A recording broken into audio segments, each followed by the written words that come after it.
So last video में कुछ ऐसा हम लोग पढ़ चुके हैं, थोड़ा सा रिकॉल करेंगे कि ये हम लोग किए हैं i इक्वल टू 1, एक कंडीशन डाल रहे हैं i less than equal to 10, i को इंक्रीमेंट करा रहे हैं i equal to i plus 3, ठीक है। और यहाँ लिख देते हैं system dot out dot print. Okay, अगर आपसे पूछा गया कि इसका आउटपुट क्या होगा तो सी, सबसे पहले i क्या ले लिया 1, है ना। i का इनिशियलाइजेशन हो गया 1, अब चेक कर रहे हैं 1 less than equal to 10, true है। जब ट्रू है तो कंपाइलर अंदर आएगा और इस i को प्रिंट कर दिया। सो क्या प्रिंट हो गया 1। सी, इस फॉर लूप के बाद ब्रेसेस ओपन एंड क्लोज नहीं किया गया है। अगर सिंगल स्टेटमेंट है तो ब्रेस का रिक्वायरमेंट नहीं होता है, आपको ज़रूरत नहीं है ब्रेसेस देने का। ओके, मान लीजिए कि यहाँ एक और स्टेटमेंट ऐसा हम लिख दें system dot out dot print. Suppose ये हम लिखें, अगर फॉर लूप के नीचे दो स्टेटमेंट आपको दिख रहा है ना, 1 और 2, और ब्रेसेस नहीं ओपन क्लोज किया हुआ है, ऐसा नहीं है, तो फिर ये लूप इस स्टेटमेंट को ही अपने बॉडी के अंदर अज्यूम करेगा, केवल इस स्टेटमेंट को। ये लूप के बाहर है। ओके, मीन्स अगर ऐसा लिखा हुआ है तो आप ये अज्यूम करेंगे। अगर ब्रेसेस ओपन क्लोज नहीं किया हुआ है तो फॉर लूप सिंगल स्टेटमेंट को ही रिपीट करता है। ओके, तो 2 मिनट के लिए इस लाइन को अभी छोड़ दीजिए, ये लाइन नहीं है ना। i सबसे पहले लिया 1, चेक करेंगे 1 less than equal to 10, true. So अंदर आया और i को प्रिंट कर दिया, i इज़ 1। यहाँ से लूप कंटिन्यू हो जाएगा, i प्लस 3, i 1 था, 1 प्लस 3 क्या आ गया 4, 1 plus 3 4। Now check 4 less than equal to 10, true. So अंदर आया और प्रिंट i, क्या प्रिंट किया 4। नाउ कंटिन्यू 4 प्लस 3 क्या हो गया 7, 7 less than equal to 10, yes.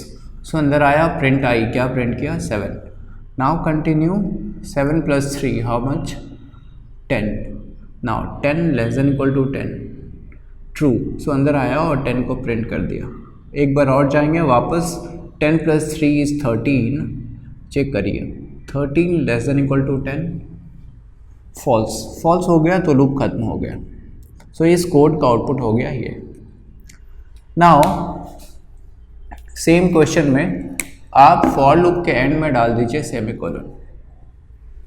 अब ये बन गया नल लूप, अब ये बन चुका है नल लूप,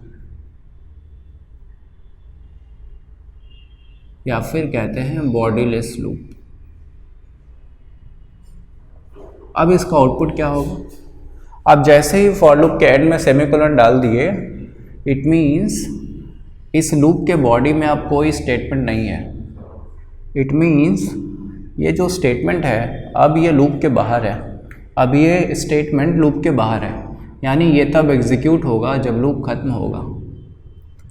तो देखिए क्या होगा, सबसे पहले आई लिया 1 less than equal to 10, yes true. इसका बॉडी कुछ है ही नहीं, यानी कुछ एग्जीक्यूट नहीं होगा। फिर ये 3 इंक्रीमेंट होगा, हो जाएगा 4, देन ट्रू। फिर ये 3 इंक्रीमेंट होगा, हो गया 7, ट्रू। फिर ये 3 इंक्रीमेंट होगा, हो गया 10। Now 10 less than equal to 10, true. फिर ये 3 इंक्रीमेंट होगा, हो गया 13। Now 13 less than equal to 10, false. तब जाकर ये i प्रिंट करेगा और अब इस कोड का आउटपुट हो जाएगा 13। तो अगर आप सेमीकोलन नहीं दिए हैं तो आउटपुट ये था, अगर आप सेमीकोलन डाल देंगे तो आउटपुट आएगा 13। ओके, सो अगर ये कोड है देन आउटपुट इज ओनली 13। ये स्टेटमेंट तब एग्जीक्यूट होगा जब लूप खत्म होगा, राइट। सो ये नल लूप से रिलेटेड आउटपुट ऐसा आ सकता है आपके एग्जाम में। अब हम लोग कुछ लूप का कॉन्सेप्ट देखेंगे डिजिट एक्सट्रैक्शन के लिए, अगर आपको डिजिट एक्सट्रैक्ट करना है। ओके, इस टॉपिक से रिलेटेड कुछ क्वेश्चंस हो सकता है आपके एग्जाम में। क्या है कॉन्सेप्ट, मान लीजिए कि कोई नंबर आप ले रहे हैं 384, राइट।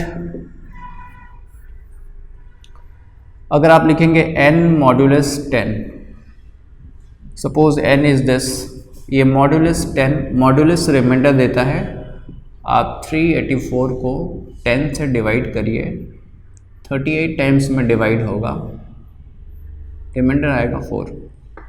सो मॉड 10 आपको हमेशा लास्ट डिजिट देता है। सो ये स्टेटमेंट क्या देगा आपको, ये 4।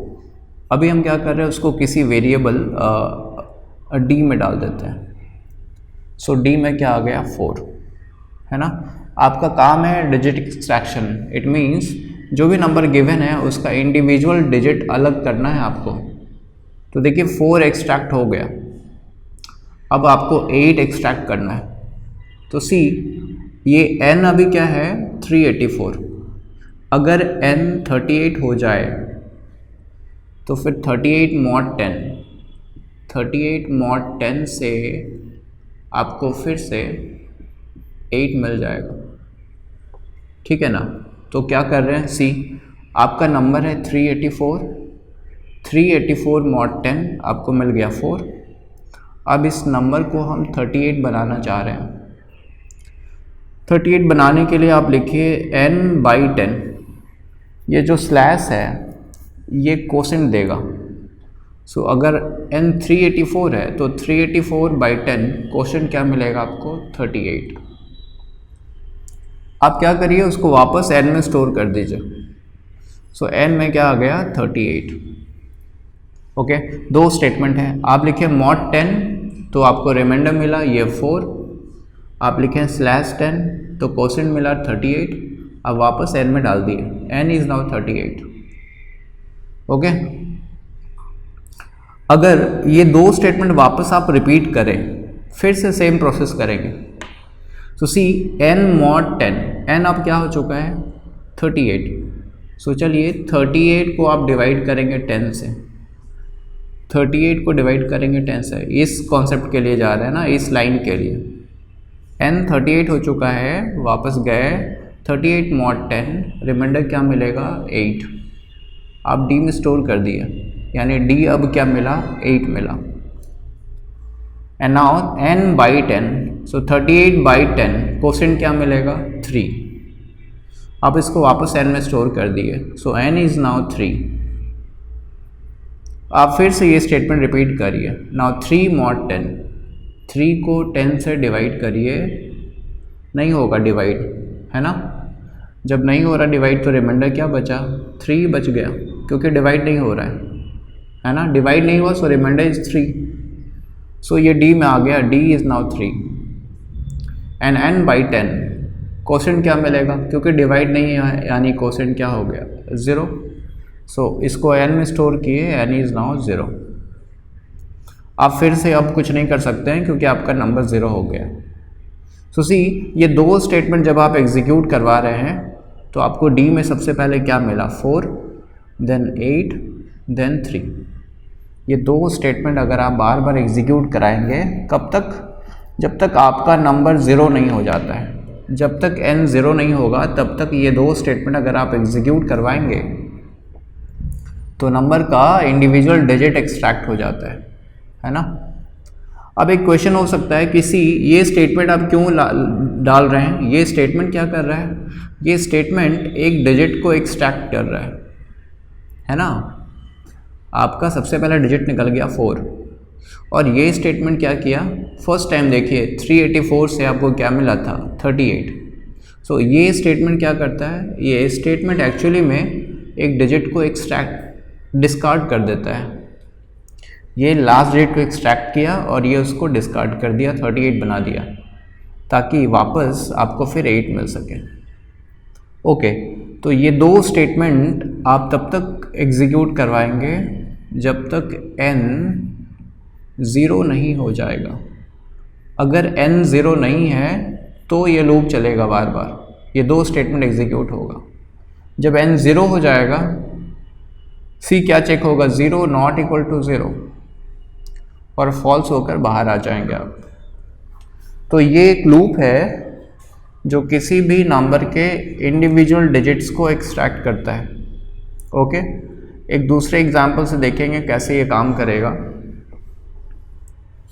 ठीक है, मान लीजिए कि आपका नंबर है, सपोज आपका नंबर है 289, ओके, चेक कर रहे हैं 289 नॉट इक्वल टू 0, ट्रू है ना, 289 not equal to 0 true. So अंदर आया 289 मॉड 10, 289 मॉड 10, मॉड 10 हमेशा लास्ट डिजिट देगा, सो आपको क्या मिला 9, आप इसको डी में स्टोर कर दिए, सो डी इज नाउ 9। ना 289 बाई 10, 289 बाई 10 आपको मिलेगा एक्चुअली में 28.9, पर क्योंकि ये इंटीजर टाइप डेटा है, इंट टाइप डेटा है,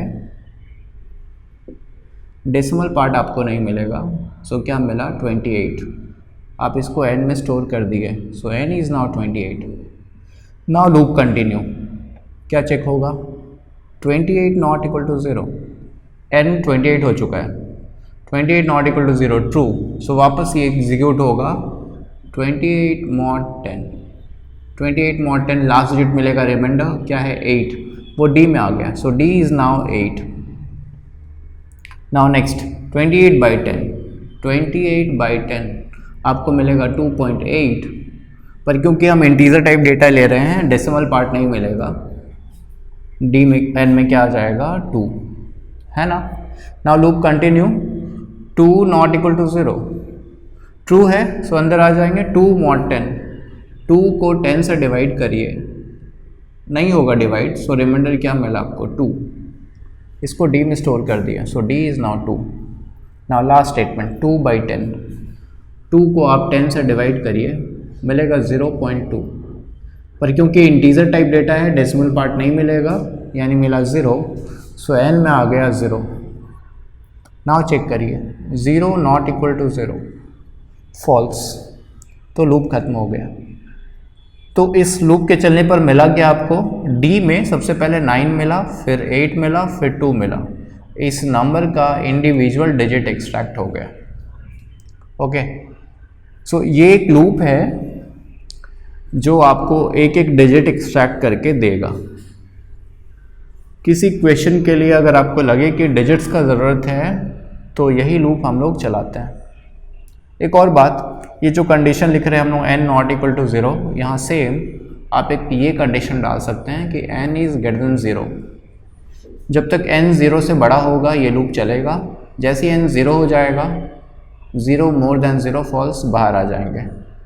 मतलब डिजिट एक्सट्रैक्शन में या तो ये कंडीशन डालिए आप या फिर ये कंडीशन डालेंगे। ओके, ठीक है, तो इससे रिलेटेड क्वेश्चन क्या हो सकता है, सी मान लीजिए कि क्वेश्चन ये कह रहा है कि input a number and find sum of its digits. ठीक है, तो क्या करेंगे आप, एक नंबर इनपुट करवा लीजिए n equal to in dot next int, int ले लीजिए वेरिएबल में, d ले लिए डिजिट्स निकालने के लिए। क्वेश्चन कह रहा है input a number and find sum of its digits. आपको पता है कि डिजिट निकालना है तो ये लॉजिक लगाना पड़ेगा आपको, ये लूप चलाना पड़ेगा। अगर ये लूप चल रहा है तो d में इंडिविजुअल डिजिट्स निकलने वाला है ना। सम का ये लॉजिक है कि आप एक वेरिएबल लेते हैं ऐसे s0 और सम के लिए क्या करते हैं आप s equal to s plus, आपका डिजिट है d, सो आप यहाँ लिख देंगे s equal to s plus d। ऐसा करने से सारे डिजिट्स का सम हो जाएगा। कैसे, एक एग्जांपल लेते हैं, सपोज आपका n है 285। ओके, ये लूप कंटिन्यू हुआ, सबसे पहले d में क्या मिलेगा आपको d में सबसे पहले मिलेगा 5, सो नीचे आकर s plus 5, what is s 0, 0 plus 5, 0 plus 5 क्या आ गया 5, ये s में स्टोर हुआ, सो s इज़ नाउ 5।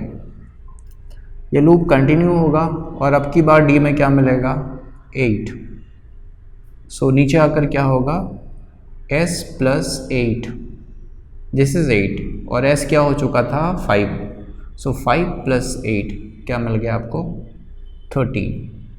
वापस चलेंगे, अब की बार डी में क्या मिलेगा 2, सो नीचे आकर s प्लस 2, s 13 हो चुका था, सो 13 प्लस 2 क्या आ गया 15।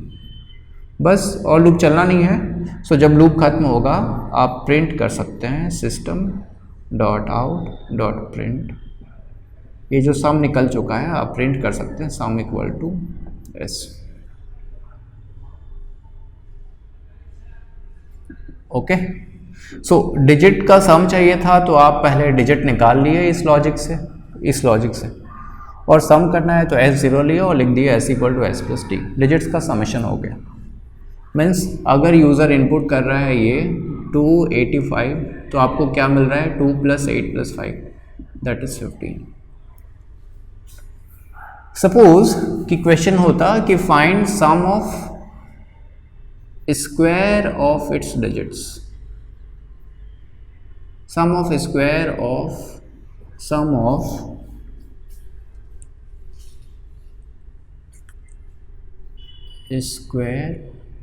Of its digits.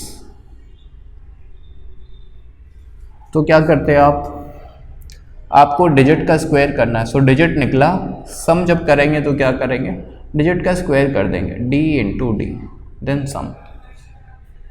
ओके, मान लीजिए क्वेश्चन कह रहा है कि आपको प्रोडक्ट फाइंड करना है डिजिट्स का, आपको फाइंड करना है product of its digits, product of its digits. तो प्रोडक्ट के लिए क्या करेंगे आप प्रोडक्ट के लिए कोई वेरिएबल ले लीजिए ऐसे p, जैसे आप सम कर रहे थे आप क्या ले लिए s0 और सम की s equal to s plus D. Simply आपको प्रोडक्ट करना है, आप प्लस को क्या कर देंगे इनटू, और क्योंकि प्रोडक्ट कर रहे हैं और आप s0 लेंगे तो 0 इंटू एनीथिंग 0 हो जाएगा, इसलिए इस केस में आप s क्या ले लेंगे 1। So s equal to s into D, s1 लिया हुआ है तो आपको प्रोडक्ट मिल जाएगा, आप प्रोडक्ट प्रिंट कर सकते हैं। ओके, तो ये लॉजिक है प्रोडक्ट फाइंड करने के लिए। चलिए हम वापस आ रहे हैं, अगर आपको सम फाइंड करना था तो आप क्या किए हैं, s लिए हैं 0 और आप ये लिखे हैं s equal to s plus D, तो आपको सम मिल गया। नाउ सपोज ये सेम क्वेश्चन आपको फॉर लूप से करना है, फॉर लूप से करना है। सो सी हम सेम कोड फॉर लूप में कन्वर्ट करेंगे। क्या कर रहे हैं देखिए, ये है कंडीशन ना, इसको हटा रहे हैं, ये कंडीशन है।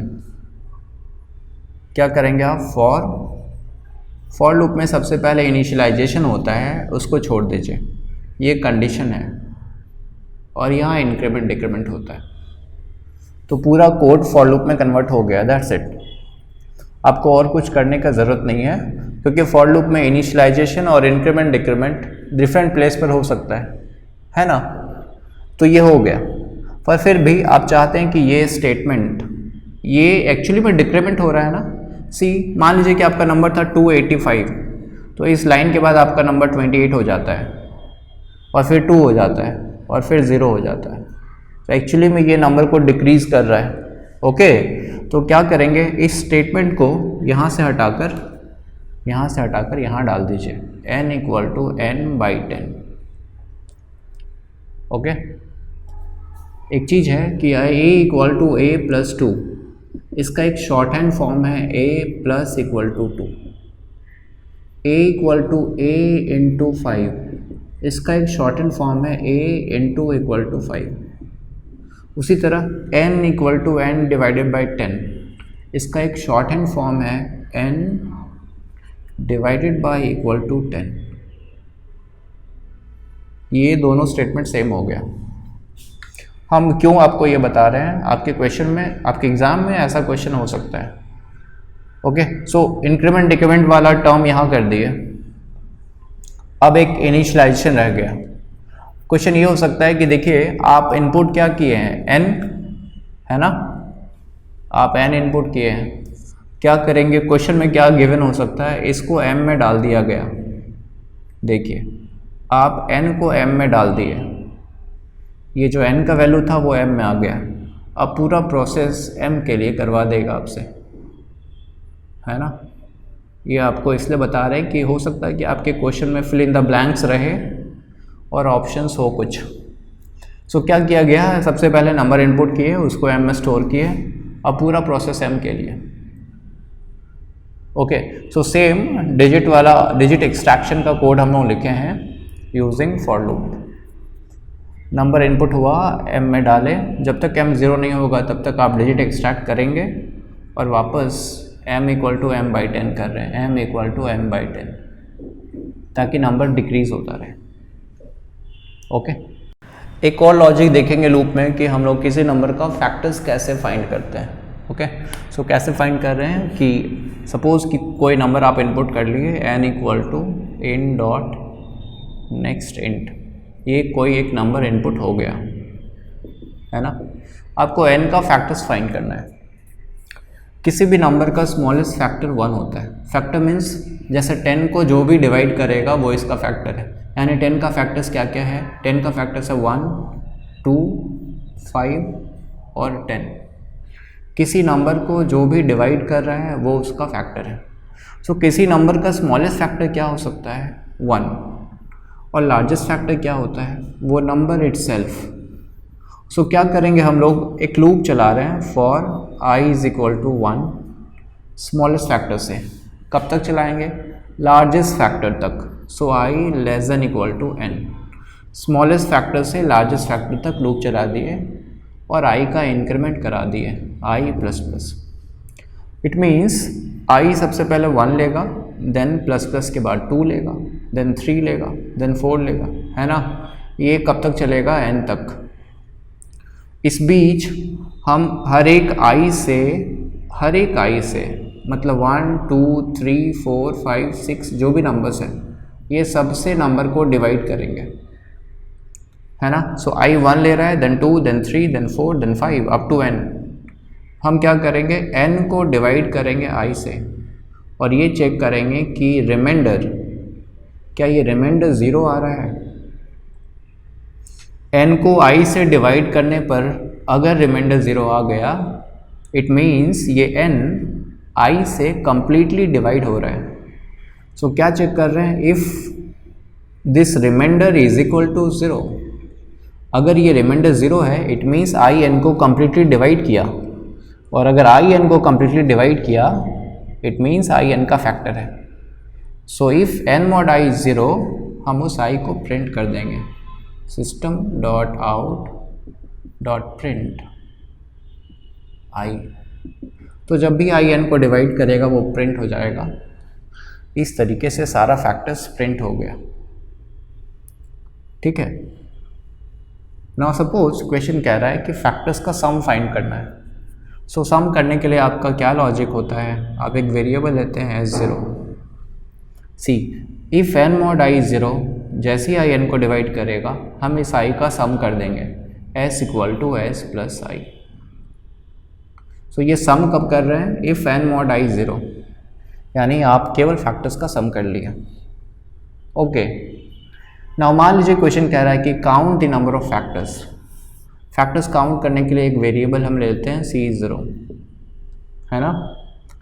काउंट का ये लॉजिक होता है कि आप एक वेरिएबल लिए c0 और इसमें प्लस प्लस कर दीजिए।